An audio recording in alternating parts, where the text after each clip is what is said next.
آج میں سورہ کوثر سے ایک ایسا عمل آپ کو تعلیم کر رہا ہوں کہ جسے رزق لایموت کہتے ہیں، یعنی کہ ایسا رزق جو کبھی ختم نہ ہونے والا. کیونکہ سورہ کوثر میں جس ولی کو بھی خیر کثیر میں سے کچھ حصہ اس کے نصیب میں آ جائے تو پھر وہ رزق لایموت کی صورت اختیار کر جاتا ہے. کیونکہ جس کو خیر کثیر دی جاتی ہے اس کا رزق پھر کبھی ختم نہیں ہوتا.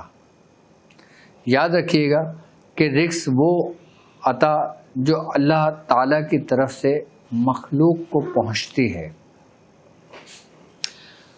یہ ظاہری وہ رزق ہے کہ جو ہم کھاتے ہیں پیتے ہیں، جو ہمارا لباس ہے، جو ہمارا مال ہے. لیکن ایک رزق وہ جو باطن کا رزق ہے کہ جیسے علم، نور، ہدایت، دل کا سکون، یہ بھی رزق ہے. ہمیں اس رزق کی تو بڑی خواہش ہے اور اس رزق کو ہم بھول بیٹھے، جبکہ اگر دراصل دیکھا جائے، حقیقتاً دیکھا جائے تو وہ رزق جو ظاہری ہے اس کا تو اس نے وعدہ کیا ہے، وہ تو جتنا ہمارے نصیب میں لکھ دیا گیا ہے ہم اس کی طلب کریں نہ کریں وہ ہمیں ملنا ہے.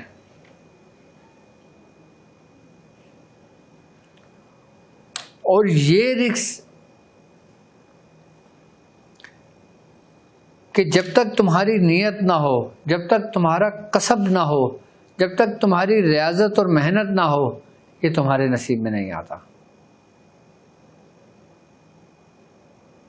اس کے بارے میں بزرگ فرماتے ہیں کہ ایسا رزق جو کبھی ختم نہ ہو، جو نہ فنا ہو بلکہ مرنے کے بعد بھی جاری رہے، اس کو رزق لایموت کہتے ہیں. ایسا رزق کہ قرآن میں اللہ تبارک و تعالیٰ فرماتا ہے سورہ ذریات میں آیت نمبر 22 میں کہ تمہارا رزق آسمان میں ہے اور وہ سب کچھ جس کا تم سے وعدہ کیا گیا ہے.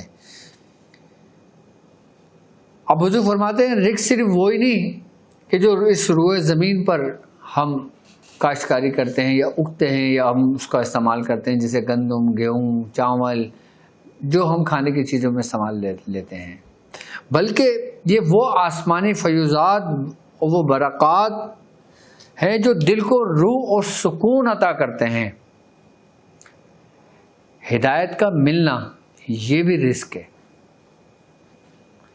اولاد یہ بھی رزق ہے، اچھے دوست یہ بھی رزق کے مانند ہے، رزق کی صورت میں ہے.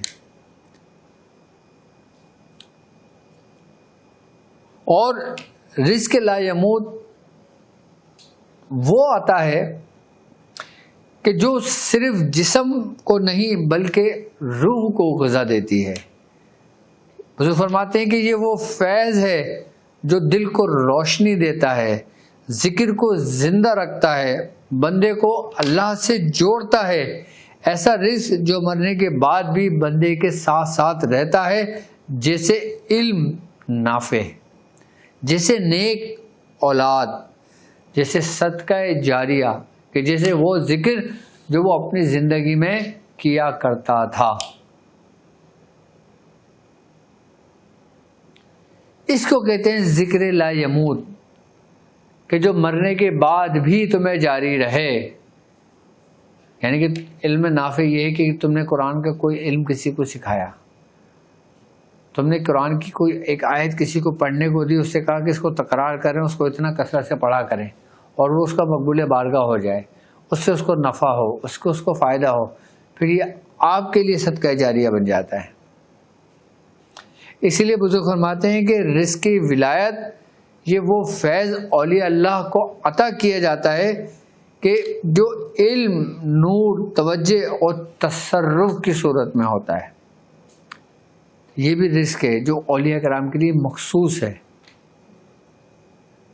جیسے معرفت الہی، جیسے تصرف، جیسے نور کی روشنیاں، جیسے ہدایت، فراست، عقل، حکمت، دانائی،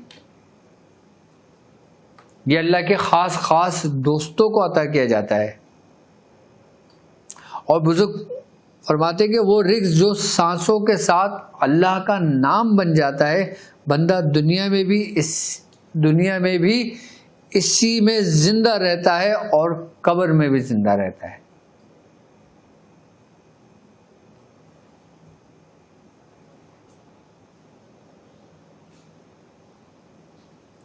کہ جو انسان کو مرنے نہیں دیتا۔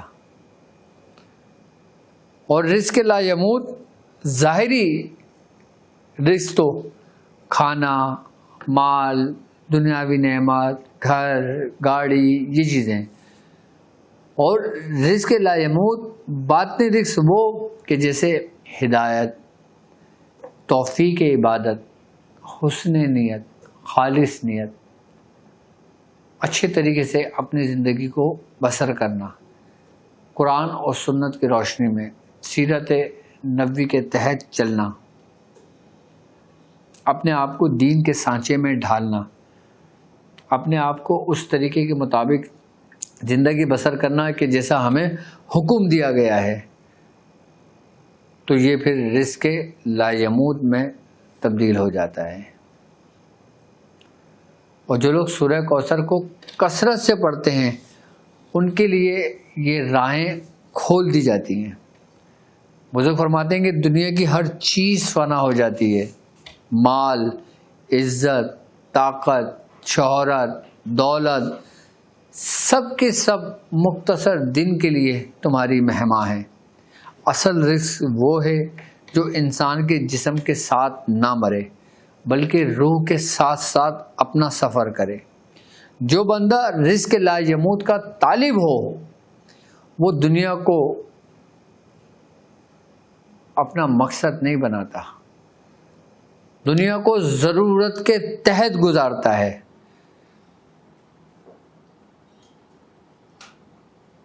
اور پھر ایسا بندہ اپنے ہر عمل کو دائمی بناتا ہے،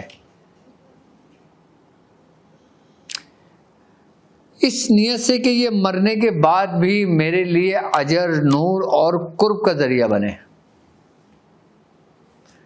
یعنی کہ نیک اعمال، نیک کام کہ جس روش پہ اس نے اپنی زندگی کو گزارا، جس طریقے پر اس نے اپنے آپ کو اپنے مقصد پر قربان کر دیا۔ ہمارے بزرگ فرماتے ہیں کہ تم دنیا میں کسی مقصد سے آئے ہو، مطلب سے نہیں، لیکن 90% لوگ اس دنیا میں اپنی زندگی مطلب کے تحت گزارتے ہیں، مقصد کے تحت صرف 10% لوگ گزارتے ہیں۔ اور جو 10% مقصد کے تحت گزارتے ہیں نا، یہ وہی اللہ کے نیک بندے ہیں کہ جن کے بارے میں اللہ نے کہا تھا شیطان مردود کو کہ میرے بندوں پر تیرا زور کوئی نہیں چلے گا۔ جو اپنی زندگی کو مقصد کے تحت گزارتے ہیں، کسی بھی شیطان کا زور اس پر نہیں چلتا۔ اتار چڑھاؤ رہتا ہے زندگی میں، لیکن غالب دنیا نہیں آتی، غالب اس پہ شیطان نہیں آتا۔ لیکن جو لوگ مطلب کے تحت زندگی گزار رہے ہوتے ہیں ان پہ دنیا بھی غالب آتی ہے، اور پھر ان پہ شیطان تو غالب شروع سے ہی ہوتا ہے، تو جبھی تو دنیا غالب آئی ہے۔ بزرگ فرماتے ہیں کہ رزق لا یموت یہ وہ فیض ہے جو روح کو غذا دیتا ہے، جو ہماری قبر میں چراغ بن جاتا ہے، جو میدان حشر میں ہمارے لیے سایہ بن جاتا ہے، جو اللہ کے دوستوں کی علامت ہے، جو کبھی فنا نہیں ہوتا بلکہ بڑھتا رہتا ہے، پھیلتا رہتا ہے، کہ جیسے ہم اللہ کی راہ میں صدقہ کرتے ہیں وہ بڑھتا رہتا ہے اور قیامت تک بڑھتا رہے گا۔ اسی طریقے سے رزق لا یموت یہ بڑھتا رہتا ہے اور اس کا فیض ہماری نسلوں میں منتقل ہوتا رہتا ہے۔ اور بالخصوص یہ 10 دن کے جس میں سورہ کوثر کے خاص اعمال ہم لوگ کر رہے ہیں باقاعدہ طور پر، تو جو شخص سورہ کوثر پڑھتا ہے اس کے نصیب میں لازمی رزق لایموت ملتا ہے اسے، کہ وہ جو اسے مرنے کے بعد بھی زندہ رکھتا ہے۔ اِنَّا أَعْطَيْنَاكَ الْكَوْثَرَ، بزرگ فرماتے ہیں کہ جو شخص اسلام کے فیضان سے جڑ جاتا ہے وہ رزق، علم اور نور جیسی نعمتوں سے سیراب ہوتا ہے، اور جو کوثر کی نسبت اور اس کی حقیقت کو نہیں پہچانتا، کہ جو شخص کوثر کی نسبت اور اس کی حقیقت کو نہیں پہچانتا اس پر فیض کے دروازے کبھی نہیں کھلتے۔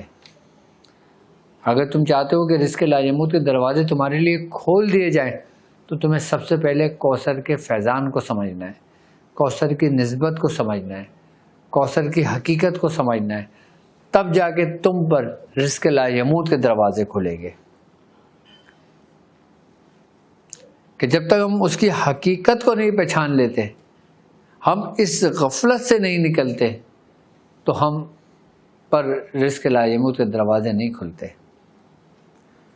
اس کی دوسری آیت فَصَلِّ لِرَبِّكَ وَانْحَرْ،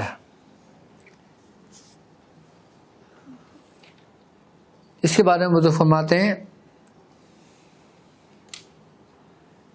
نماز ایک راستہ ہے اور نماز قائم کرو، اور یہ ایک وہ راستہ ہے جو تمہارے رب کے قریب لے جاتا ہے۔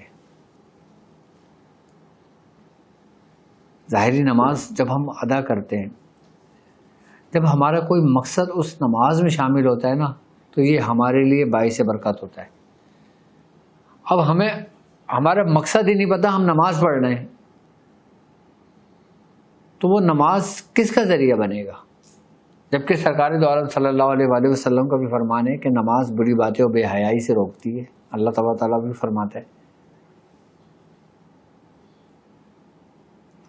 اب مجھے بتاؤ کتنے لوگ نماز پڑھ رہے ہیں اور کتنے لوگ برائی اور بے حیائی سے بچے ہوئے ہیں اس پرفتن دور میں؟ صرف وہی لوگ برائی سے بچتے ہیں، بے حیائی سے بچتے ہیں کہ جو کسی مقصد کے لیے کام کر رہے ہوتے ہیں، اپنی زندگی کو بسر کر رہے ہوتے ہیں۔ لیکن لوگوں کو جب اپنے مقصد کا ہی نہیں پتہ ہوتا تو وہ اپنی زندگی کو کیسے سرو کریں گے، کیسے اپنی زندگی گزاریں گے۔ اور یہاں بزرگ فرماتے ہیں کہ جو بندہ رب کے لیے جھکتا ہے دنیا خود اس کے سامنے جھکنے لگتی ہے۔ یعنی کہ جب کوئی شخص اپنے رب کے قرب کے لیے، کسی خاص مقصد کے لیے اپنے آپ کو مخصوص کرتا ہے اور اپنے رب کے آگے جھکتا ہے، تو ساری کائنات، ساری دنیا اس کے سامنے جھک جاتی ہے، اور یہی روحانی اصول ہے۔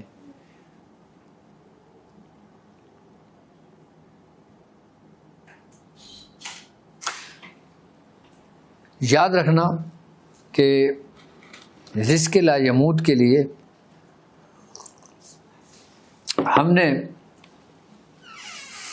سب سے پہلے اپنے آپ کو تیار کرنا ہے کسی مقصد کے لیے، اور ہمارا مقصد وہی ہونا چاہیے کہ جو مقصد ہمیشہ ہمارے بزرگوں کا رہا ہے ہمیشہ۔ اور جو لوگ سورہ کوثر پڑھ رہے ہیں ان پر یہ دروازے ہمیشہ کھلے رہتے ہیں۔ محبت اور برکت ہمیشہ ان پر مہربان رہتی ہے۔ سورہ کوثر کی بڑی برکتیں ہیں، بڑی برکتیں ہیں، بڑی برکتیں ہیں۔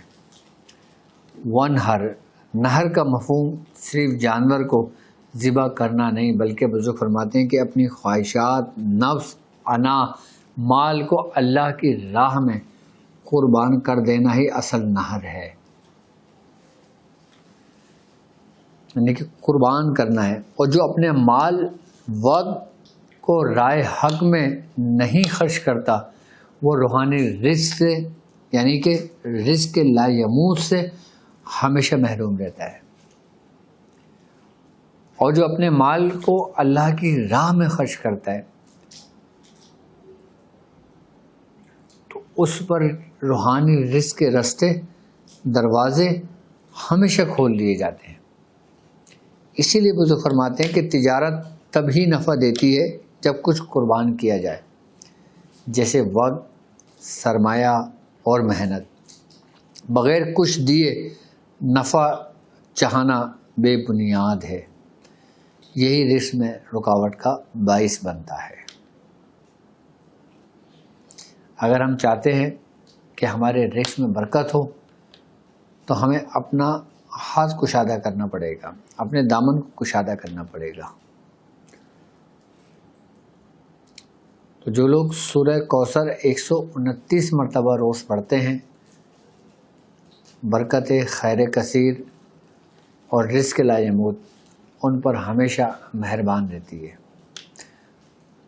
آپ کو رزق لایموت اور روحانی رزق کا بتانے کا مقصد یہی ہے کہ آپ جس رستے سے گزر رہے ہیں اور جس سفر میں آپ سورہ کوثر پڑھ رہے ہیں اس کی کتنی برکتیں آپ کو نازل ہو رہی ہیں، اس کی اہمیت اور اس کی حقیقت بیان کرنے کے لیے یہ ٹرانسمیشن میں کر رہا ہوں آج، کہ آپ جو سورہ کوثر پڑھ رہے ہو نا، اس کی کتنی برکتیں ہیں۔ اِنَّ شَانِئَکَ هُوَ الْأَبْتَرُ، شانیہ سے مراد کہ وہ شخص جو رسول اللہ صلی اللہ علیہ وآلہ وسلم یا اہل ولایت یا اہل بیت سے بغض اور حسد رکھے وہ دشمن ہے۔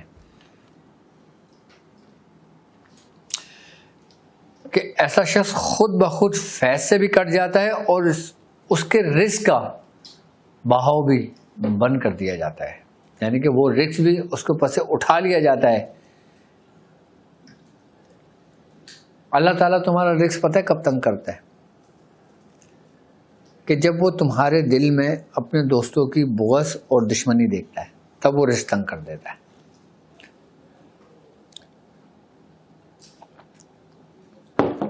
تم کتنے ہی گناہ گار ہو جاؤ، کتنے ہی بدکار ہو جاؤ، کتنے ہی سیاکار ہو جاؤ، کوئی حرج نہیں ہے۔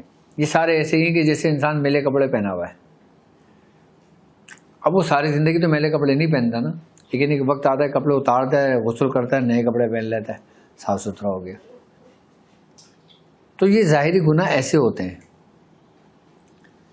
لیکن اللہ کے دوستوں سے دشمنی اور بغض حسد رکھنا یہ ایسا ہے کہ جیسے آپ کے کپڑے میلے نہیں بلکہ آپ کا وجود میلا ہو گیا، وجود گندا ہو گیا۔ اب جب وجود گندا ہو جاتا ہے، میلا ہو جاتا ہے، لاکھ آپ دواؤں کا استعمال کر لو، لاکھ کچھ استعمال کر لو، وہ مرض کم نہیں ہوتا، بڑھتا رہتا ہے۔ اللہ کے دوستوں سے کبھی دشمنی نہ رکھنا، اللہ کے دوستوں کو کبھی مت ستانا، ورنہ اِنَّ شَانِئَکَ هُوَ الْأَبْتَرُ، بے نشان ہو کر رہ جاؤ گے نہیں تو۔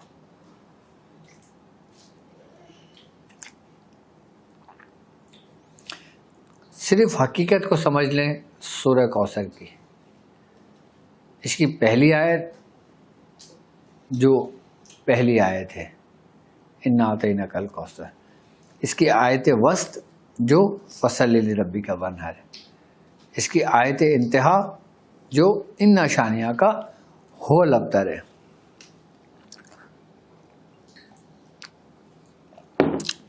تو جو لوگ سورہ کوثر پڑھتے ہیں، میں پھر ایک دفعہ کہوں گا کہ رزق کے دروازے کبھی بند نہیں ہوتے۔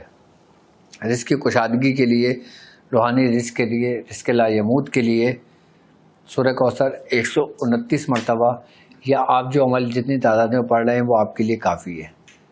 بتانے کا، سمجھانے کا مقصد صرف یہی ہے کہ آپ ہمیشہ سورہ کوثر سے جڑے رہیے گا۔ جس طرح آپ لشکر قریش سے جڑیں، اسی طریقے سے اس سفر کوثر سے بھی جڑے رہیے گا، کیونکہ جس طرح لشکر قریش ڈاکٹر صاحب نے شروع کیا اور الحمدللہ لاکھوں لوگ اس میں جڑے ہوئے ہیں، اس کے ساتھ ساتھ اس کا ایک سرا سفر کوثر بھی ہے کہ جس میں انسان کو خیر کثیر کی طرف لے کر جاتا ہے راستہ۔